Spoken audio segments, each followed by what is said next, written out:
আমার প্রিয় সকল ছাত্রছাত্রীরা, আমি তোমাদের অতি আনন্দের সাথে জানাচ্ছি যে আজ ষান্মাসিক পরীক্ষার ফলাফল কেমন হয়েছে তা দেখতে আমাদের সকলের প্রিয় মহারাজ নিজে এই পাঠশালায় উপস্থিত হয়েছেন। হ্যাঁ, তাই সবাই মহারাজকে স্বাগত জানাও। স্বাগত মহারাজ, স্বাগতম। ধন্যবাদ, ধন্যবাদ সকলকে। তোমাদেরকে মন প্রাণ ভরে আশীর্বাদ করছি। তোমরা খুব ভালো করে পড়াশোনা করো আর কৃষ্ণনগরের নাম উজ্জ্বল করো।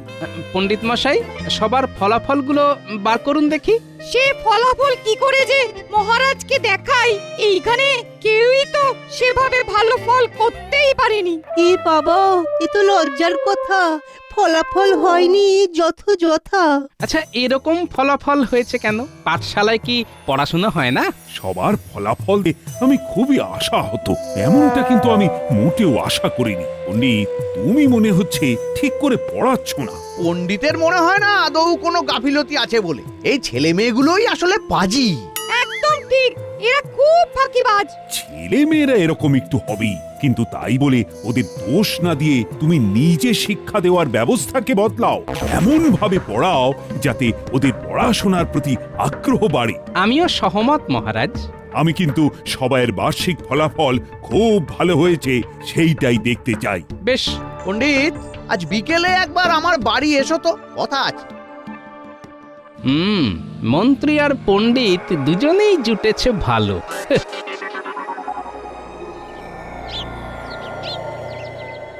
আরে বাবা পণ্ডিত, মহারাজের কথাটা ভেবে তুমিও তো ঘাবড়াচ্ছ কেন শুনি? না, যদি বার্ষিক পরীক্ষার ফল ভালো না হয় তাহলে হয়তো উনি আমায় বরখাস্ত করে দেবেন। এদিকে ছেলে মেয়েগুলো যা পাজি। দেখো দেখো, সোজা আঙুলে ঘি না উঠলে আঙুল বাঁকাতে হয়, বুঝলে? মানে ওদের কি মেরে ধরে পড়াবো বলছেন? ধুর, মিছি মেরে ধরে নিজের বল শক্তি কেন নষ্ট করবে? শোনো শোনো শোনো, তুমি নিজের বাড়িতে টোল খোলো। পাঠশালা ছেড়ে টোল খুললে কি ওরা আসবে? তাও আবার নিজেদের ক্যাটের মোহর খরচ করে। তুমি বলে দেবে টোলে না পড়ে শুধু পাঠশালায় পড়লে বেশি নম্বর পাওয়া যাবে না, মানে তুমি দেবে না। অগত্যা দেখবে সবাই টোলেই যাচ্ছে। যে সকল পড়ুয়ারা টোলে পড়বে তাদের থেকে প্রবেশ মূল্য হিসেবে ভালো পরিমাণে মোহর জমা নিয়ে নেব। এছাড়া মাসের শেষে গুরু দক্ষিণা তো আছেই। যারা টোলে পড়বে তাদেরকে কিছুদিন বাদে পাঠশালায় আসা বন্ধ করে দেবো। ব্যাস, আর কি চাই? পাঠশালায় এত ফাঁকি দিচ্ছ দেখে যারা আসছিল তারাও সব ওই টোলেই পড়তে যাবে। মন্ত্রী মশাই, আপনি বাঁচালেন। এরকম ভাবনা তো আমার মাথাতেও আসেনি।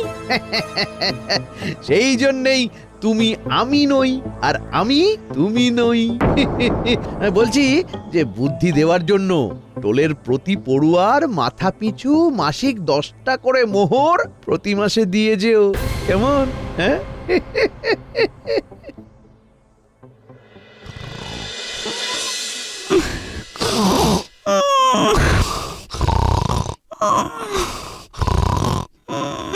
পণ্ডিত মশাই, ও পণ্ডিত মশাই, পণ্ডিত মশাই, এবারে ধর।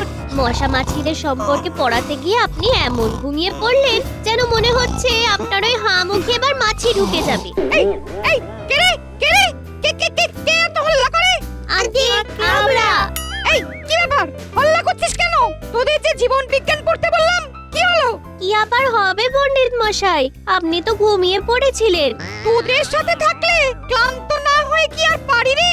যাই হোক, এখন ছুটি। শোন, সবার বাবা মাকে আজ সন্ধ্যেতে আমার বাড়িতে আসতে বলিস। ভাবছি পাঠশালা ছাড়াও এবার বাড়িতে তোদেরকে আলাদা করে পড়াবো, যাতে সবার ফল ভালো হয়। মন্ত্রী মশাই এই বুদ্ধিটা দিয়েছেন।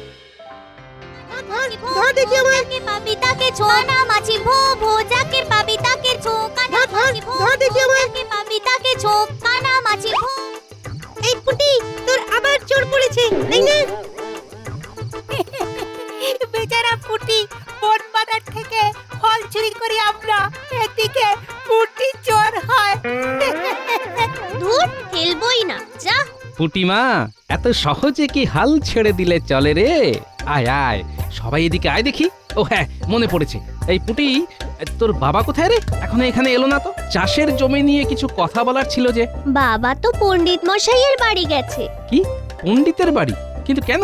ওই যে বার্ষিক পরীক্ষায় যাতে আমাদের সবার ভালো ফল হয়, তাই পণ্ডিত মশাই ঠিক করেছেন এবার থেকে আমাদেরকে উনি ওনার নিজের বাড়িতে আলাদা করে পড়াবেন, অতিরিক্ত যত্ন সহকারে। তাও আবার মন্ত্রী মশাইয়ের পরামর্শে।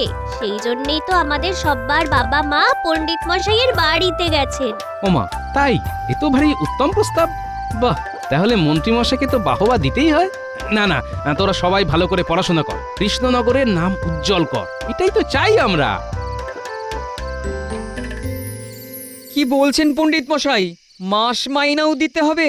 বিনা দক্ষিণায় বিদ্যা দান করা যায় না। আগে পাঠশালায় তো বিনা মাহিনাতেই পড়াশোনা করতো। বিনা বাহিনায় পড়িয়েই তো আজ তোমাদের ছেলে মেয়েদের এত অধঃপতন। একটাকেও ভালো ফল করেনি। কিন্তু মন্ত্রী মশাই, পণ্ডিত মশাই, দুজনকেই বলছি, আমরা মাস মাহিনা দিয়ে আবার কিছু পরিমাণ ওই প্রবেশ মূল্য দিয়ে কিভাবে পড়াবো বলুন তো? প্রবেশ মূল্য ছাড়া ব্যক্তিগতভাবে একটা নিয়মে আবদ্ধ রেখে ছাত্রছাত্রীদের পড়ানো অসম্ভব। আর মাস মাইনে নেওয়ার কারণ হলো বিনা দক্ষিণায় বিদ্যা দান করা যায় না, তাই। এবারে তোমরাই ঠিক করো, নিজেদের ছেলে মেয়েদের কি ভালোভাবে শিক্ষা দিয়ে শিক্ষিত করবে, নাকি নিজেদের মতো এমন অশিক্ষিতই রাখবে? আমি না আমার প্রদীপকে আপনার টোলেই পড়তে পারাবো পণ্ডিত মশাই। ছেলে যাতে ভালো শিক্ষা পায় তার জন্য সব করব। চলো গো পুটির বাবা, মনে হচ্ছে মেয়েকে আর পড়াশোনা করানো হবে না। অল্প বয়সে সেই বিয়েই দিয়ে দিতে হবে। আমিও বাড়ি যাই।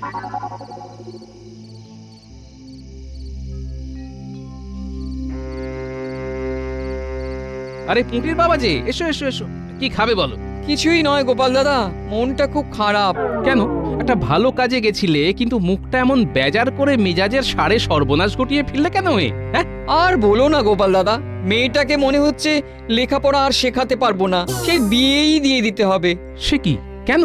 শুনলাম যে মন্ত্রীর পরামর্শে পণ্ডিত সমস্ত ছাত্রছাত্রীদের আরো ভালো ফল করানোর উদ্দেশ্যে ব্যক্তিগতভাবে উদ্যোগ নিচ্ছে। তোমরা তো আজ সেখানে কথা বলতেও গিয়েছিলে, উনি নাকি সবাইকে বাড়িতে পড়াতে চান। সে তো জানি, কিন্তু অত্যাধিক মাস মাইনে আর প্রবেশ মূল্যের বিনিময়। ও, আমি তো ভেবেছিলাম উনি বিনা মোহরেই পড়ানোর কথা ভেবেছেন। শুনে এটাও ভালো লেগেছিল যে মন্ত্রীমশাই এমন পরামর্শ দিয়েছেন দেখে। এখন তো মনে হচ্ছে তুমি একদম ঠিক বলেছ। না হলে হুট করে পাঠশালা ছেড়ে নিজের বাড়িতে পড়ানোর উদ্যোগ কেন নেবে? কেন আবার? মাসে উপরি রোজগারের জন্য? না, আমায় পাঠশালায় গিয়ে একবার নিজের চোখে কি ঘটছে না ঘটছে সেটা দেখতে হবে।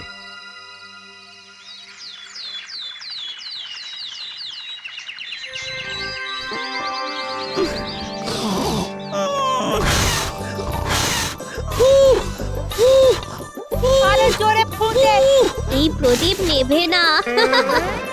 দেখুন না পণ্ডিত মশাই, এরা আমার সাথে বদমাইশি করছে। কিরে ন্যাপলা পুটি গুলটে, তোদের খুব বার বেড়েছে না? দাঁড়া, সব কটাকে পড়া ধরছি। পণ্ডিত মশাই তো এসে থেকে দেখছি পড়ানোর নামে নাম নেই, শুধু ঘুমিয়ে ঘুমিয়ে ঢুলেই যাচ্ছে। বল পুটি, মুখে মুখে বল দেখি, 9500 গুণ 7 কত হয়? মুখে পারবো না পণ্ডিত মশাই, কষতে হবে।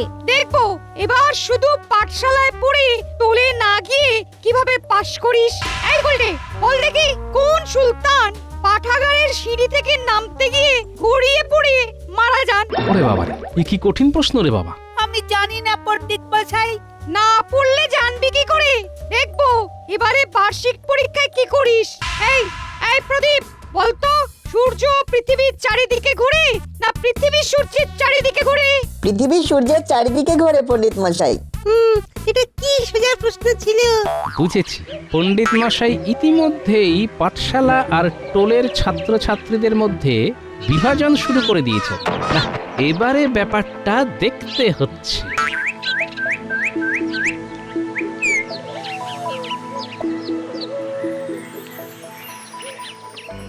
বলো, কার কি কি বক্তব্য আছে? রাজ্যে কোথাও যদি কোনো রকম অনাচার চলে আর তা আমার চোখে যদি না পড়ে, তাহলে সেটা অবিলম্বে জানাও। মহারাজ, আমাদের শিক্ষা ব্যবস্থার হাল ভীষণই খারাপ। পাঠশালায় পড়ানোর নামে শুধুই ফাঁকি দেওয়া হচ্ছে, ফলত ছাত্রছাত্রীরা কিছুই ঠিকঠাক শিখতে পারছে না এবং তাদের ফল খারাপ হচ্ছে। আমার বিরুদ্ধে এত বড় অভিযোগ আনছো গোপাল? তুমি জানো কি আমি ছাত্রছাত্রীদের ফলাফল ভালো করার উদ্দেশ্যে কি উদ্যোগ নিয়েছি? পণ্ডিত আলাদা করে নিজের বাড়িতে পড়ানোর কথা ভেবেছে মহারাজ। কই, আমি তো এই কথা জানি না। আপনি জানবেন কি করে মহারাজ? পণ্ডিত মশাই তো নিজের বাড়িতে প্রবেশ মূল্য আর মাস মাহিনার বিনিময়ে এই উদ্যোগটা নিয়েছেন, যার ফলে রাজ্যের চাষি ভাইদের ছেলেমেয়েরা আজ ওনার চক্ষুশূল হয়ে দাঁড়িয়েছে। কি বলছো গোপাল? মহারাজ, ওনার কাছে রাজ্যের যারা বিত্তবান শ্রেণীর লোক তাদের ছেলেমেয়েরাই পাঠশালা ছাড়াও পড়তে যাচ্ছে। এছাড়া উনি ইতিমধ্যেই পাঠশালার পড়ুয়া এবং ওনার বাড়িতে ব্যক্তিগতভাবে পড়তে যাওয়া পড়ুয়াদের মধ্যে বৈষম্য শুরু করে দিয়েছেন, যা আমি আজ নিজের চোখে দেখে এসেছি মহারাজ। বিনা গুরু দক্ষিণায় শিক্ষাদান করা যায় না গোপাল, তুমি হয়তো এটা জানো না। মন্ত্রী, গোপাল এই কথাটা না জানলেও আমি জানি, আর সেই কারণেই আমি অবৈতনিক পাঠশালাতেও পণ্ডিতের একটা মাসিক বেতনের ব্যবস্থা করে দিয়েছিলাম। ছি ছি ছি, আমি ভাবতেও পারিনি পণ্ডিত এতটা নিচে নামবে। তাও আবার শিক্ষাদানের মতো ব্যাপারে। এই পণ্ডিত, অনেক হয়েছে, তোমাকে আর পড়াতে হবে না। তুমি যেমন পুজো পাঠ করো তাই করো। কিন্তু মহারাজ, থামো থামো দয়া করে। শিক্ষা নিয়ে এমন চালাকি আমি বরদাস্তই করব না। পাঠশালাটা কেমন খাঁ খাঁ করছে রে, কোনো পড়ুয়া নেই যে। আমরা কি আর সত্যি পড়াশোনা করতে পারবো না? কে বলেছে পারবি না? ভুলে যাস না, আমি আছি, মহারাজ আছেন। মনে রাখবি, চেষ্টা করলে ঠিকই উপায় হয়। দাদু, দাঁড়া দাঁড়া, আমি আর মহারাজ কিছু না কিছু একটা ব্যবস্থা তো করবই।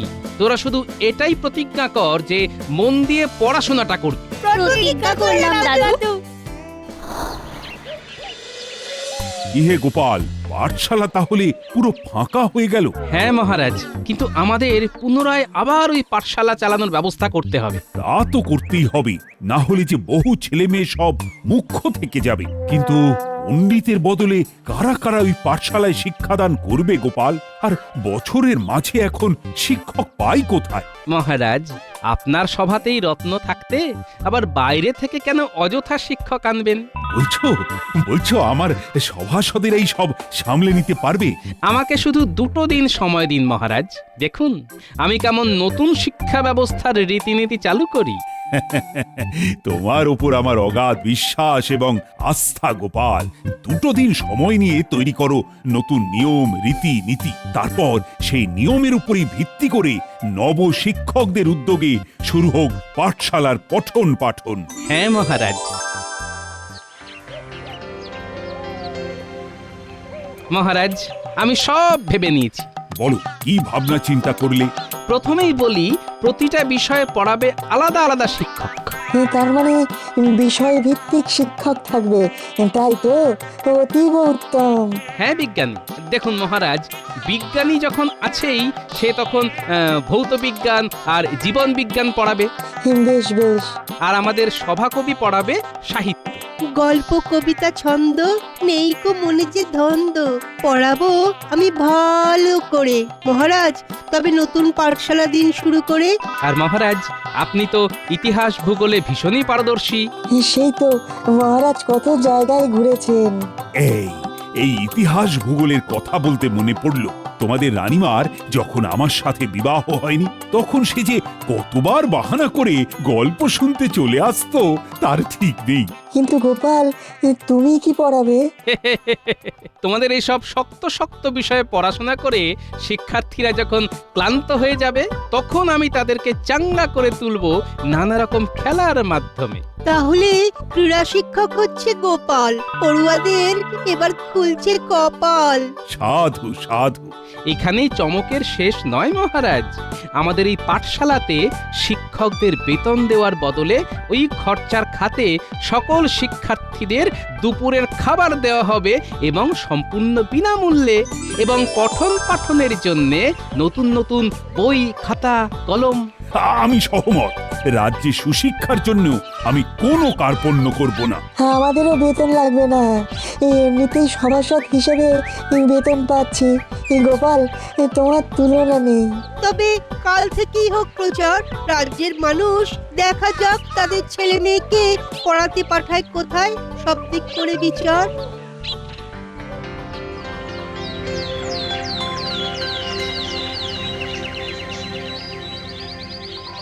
তাহলে তোমরা সবাই বুঝেছো তো রামধনুর 7টা রঙকে সংক্ষেপে কিভাবে মনে রাখবে?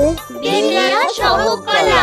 তাহলে ধর্মের কল বাতাসে নড়ে বলতে কি বোঝানো হয় বলে ফেলো দেখি। মোটেও না পেয়ে ভয়। কেউ কোনো নির্দোষ ব্যক্তিকে ঠকালে বা বিপদে ফেললে সেও একদিন ঠিক এই অন্যায়ের জবাব যে কোনো ভাবেই হোক পাবেই। তাহলে যদি কেউ জিজ্ঞাসা করে আদিম মানুষ আগুন জ্বালাতো কি দিয়ে, তাহলে কি জবাব দিবি? পাথর ঘষে মহারাজ। কিরে, এইভাবে পড়াশোনা করতে ভালো লাগছে তো? ভীষণ ভালো লাগছে। আচ্ছা বেশ, তাহলে চল তোদের সবাইয়ের সাথে একটু খেলাধুলো করে আমি আমার ভুঁড়িটা কমাই। চল চল চল চল।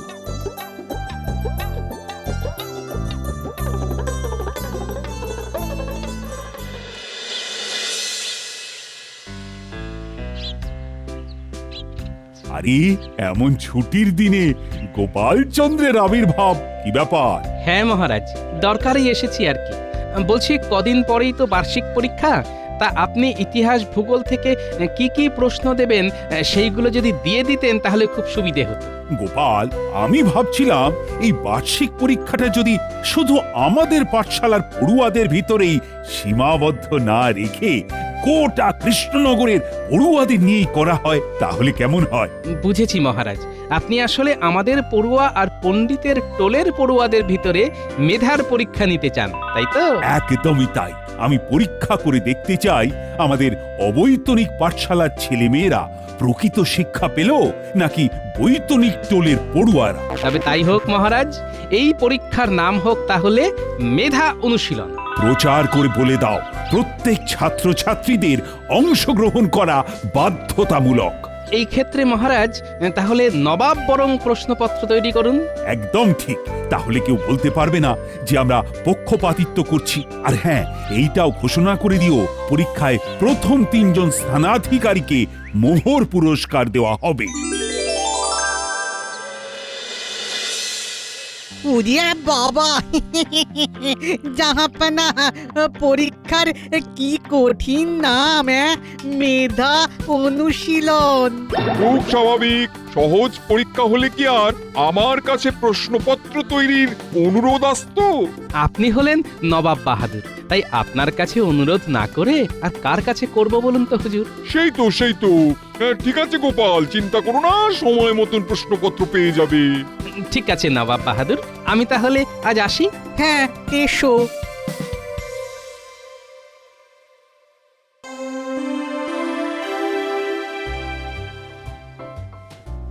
বাতাসের একটা সমার্থক শব্দের নাম লেখো। হ্যাঁ, উত্তরটা হবে পবন। দেবাদিদেব মহাদেব কোন পর্বতে থাকেন? উত্তরটা হলো কৈলাস। গাছ কি দিয়ে তাদের খাদ্য তৈরি করে? উত্তরটা হলো সূর্যের আলো দিয়ে। তাহলে এবারে সবাই যে যার উত্তরপত্র জমা দিয়ে দাও, নির্ধারিত সময় শেষ।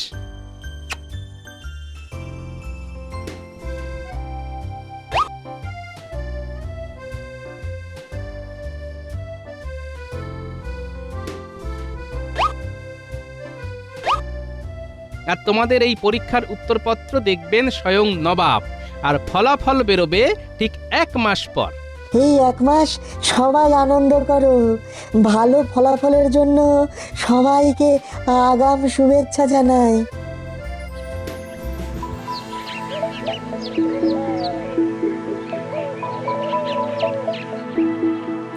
হে পণ্ডিত, টোলের পড়ুয়ারা মুখ রাখবে তো?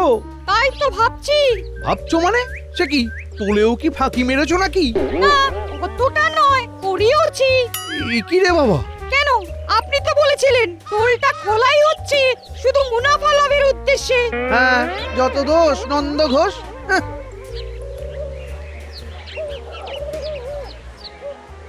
আমি খুব খুশি হয়েছি এই রাজ্যের সব পড়ুয়াদের উত্তরপত্র দেখতে পেরে।